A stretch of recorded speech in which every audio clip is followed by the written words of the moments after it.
New channel NEET zone पे। मैं सुधांशु कुमार आज एक छोटा सा टॉपिक लेके आया हूँ, वॉल्यूम स्ट्रेंथ ऑफ H2O। ये सॉल्यूशन का ही एक पार्ट है, एक छोटा सा चैप्टर है जिसके बारे में हम लोग डिस्कस करेंगे। वॉल्यूमेट्रिक स्ट्रेंथ और volume strength of H2O, hydrogen peroxide, ये होता क्या है? तो volume strength of H2O can be defined as volume of O2 in liter at STP or NTP released from decomposition of 1 liter of H2O। यानी कि जब भी हम हाइड्रोजन पेरोक्साइड को डिकम्पोज करते हैं तो उससे वाटर और O2 रिलीज होता है। तो यूनिट वॉल्यूम यानी कि 1 लीटर H2O2 से जितने भी ऑक्सीजन गैस निकलेगा एट STP और NTP, उसको ही हम वॉल्यूम स्ट्रेंथ बोलते हैं। यानी वॉल्यूम स्ट्रेंथ ऑफ H2O2 वही है। फॉर एग्जाम्पल, अगर XV किसी भी H2O2 सॉल्यूशन का वॉल्यूम स्ट्रेंथ अगर XV दिया हुआ है, इसका मतलब है X litre of O2 has been released from decomposition of 1 litre of H2O2 solution. अगर वॉल्यूमेट्रिक स्ट्रेंथ 10V है, यानी कि 10 litre of O2 has been released from 1 litre of H2O2 solution. अगर 50V है, इसका मतलब 1 लीटर H2O2 में से 50 लीटर ऑफ O2 रिलीज्ड हुआ है एट STP और NTP। So 50V corresponds the release of 50 liter of O2 at STP or NTP from decomposition of 1 liter of H2O2 solution। अब ये H2O2 वाला जो रिएक्शन है, इसको बैलेंसिंग से हमें साफ दिख रहा है कि H2O2 का 2 मोल से 2 मोल वाटर और 1 मोल O2 रिलीज हो रहा है। तो अब वॉल्यूमेट्रिक स्ट्रेंथ को हम सम कंसंट्रेशन टर्म है जैसे कि मोलैरिटी, नॉर्मैलिटी, स्ट्रेंथ और मास बाय वॉल्यूम परसेंटेज के साथ हम उसको लिंक करेंगे। वॉल्यूमेट्रिक स्ट्रेंथ को how volumetric strength can be related with molarity, normality, strength and mass by volume percentage. तो ये वाले रिएक्शन जो जेन्युइन जनरल रिएक्शन है, 2 mole of hydrogen peroxide on decomposition gives 1 mole of O2। तो यहीं से हमें दिख रहा है कि 1 मोल ऑफ O2 रिलीज हो रहा है कितने मोल ऑफ H2O2 से? 2 मोल ऑफ H2O2 से। यानी मोल को अगर हम वॉल्यूम के फॉर्म में लिखेंगे तो क्या होता है? STP और NTP पे गिवन वॉल्यूम डिवाइडेड बाय 22.4। तो लेट्स सपोज x जो है वो हमारा वॉल्यूम है, उसको हम मोल के तरीके से लिखेंगे तो x बाय 22.4।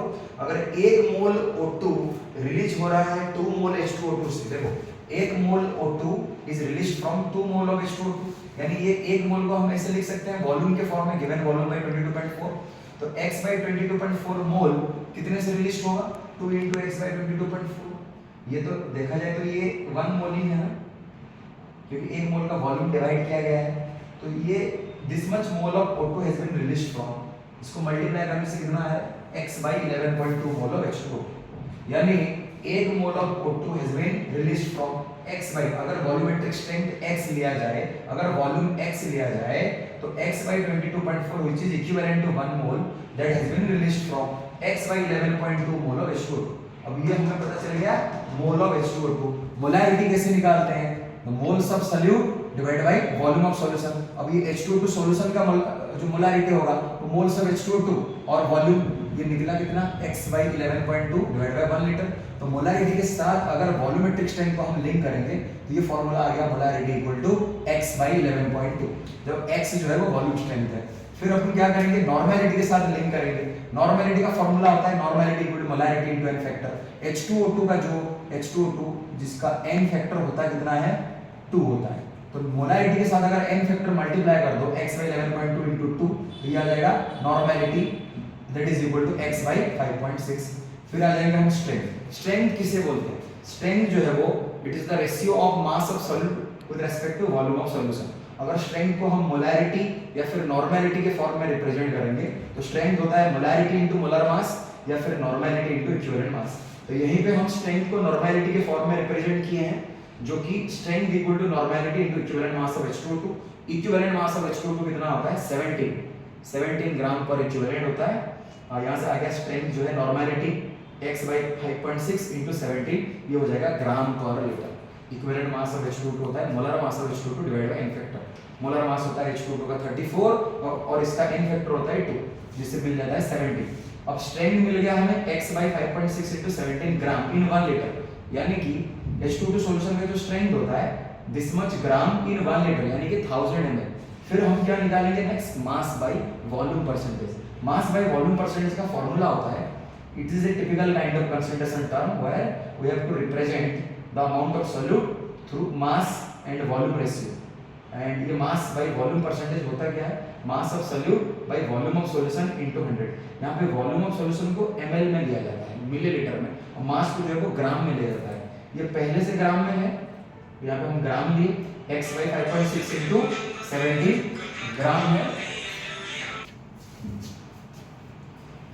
तो mass by volume percentage can be determined by, it is the ratio of mass of solid with respect to volume of solution into 100। तो यहीं पे तुम्हें वॉल्यूम ऑफ सॉल्यूशन को ml में लेना है, मास ऑफ सॉलिड को ग्राम में लेना है। जो इससे पहले वाले में स्ट्रेंथ हमें पता चला x बाई 5.6 इंटू 17 ग्राम, ये ग्राम में है तो ये वाला वैल्यू ग्राम में आ गया।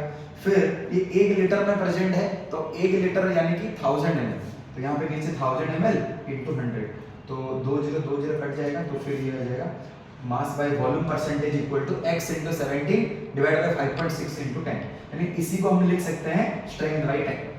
तो H2O2 का जो वॉल्यूमेट्रिक स्ट्रेंथ है, इसका मतलब है कितने लीटर O2 NTP और STP पे रिलीज हो रहा है अगर 1 लीटर H2O2 को थर्मल डिकम्पोजिशन किया जाए।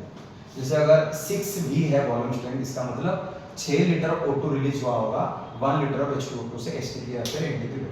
तो एक बार पता चलने से वॉल्यूम स्ट्रेंथ है क्या चीज, फिर हम वॉल्यूम स्ट्रेंथ ऑफ H2O2 को मोलैरिटी, नॉर्मेलिटी, स्ट्रेंथ और मास बाय वॉल्यूम परसेंटेज के साथ लिंक कर सकते हैं। क्योंकि जो सॉल्यूशन में ऐसे जो कंसंट्रेशन वाला टर्म, जो एक टर्म ये पार्ट है, उसमें क्या होता है, ये कंसंट्रेशन टर्म तो निकालना ठीक है, बीच में अगर दे देता है, अगर H2O2 रिलेटेड सॉल्यूट होगा तो उसका वॉल्यूम स्ट्रेंथ पूछने का चांसेस रहता है। तो वही केस में हम क्या करते हैं, वॉल्यूमेट्रिक स्ट्रेंथ ऑफ H2O2 को मोलैरिटी, नॉर्मेलिटी, स्ट्रेंथ और मास बाय वॉल्यूम परसेंटेज के साथ हम लिंक करते हैं। एक सवाल लेके हम उसको समझने के लिए कोशिश करते हैं। जैसे एक क्वेश्चन ले लिया हम, an aqueous solution of H2O2 has volumetric strength of 4.48 g, then it determine, उसका पूछा है मोलैरिटी, फिर पूछा है नॉर्मेलिटी, फिर पूछा है स्ट्रेंथ और फिर पूछा है परसेंटेज W/K। ये सवाल है, ये एक सवाल है और एक सवाल है, an aqueous solution of H2O2 has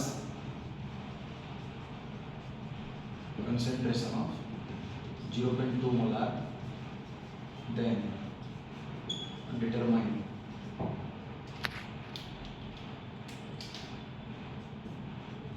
volumetric strength,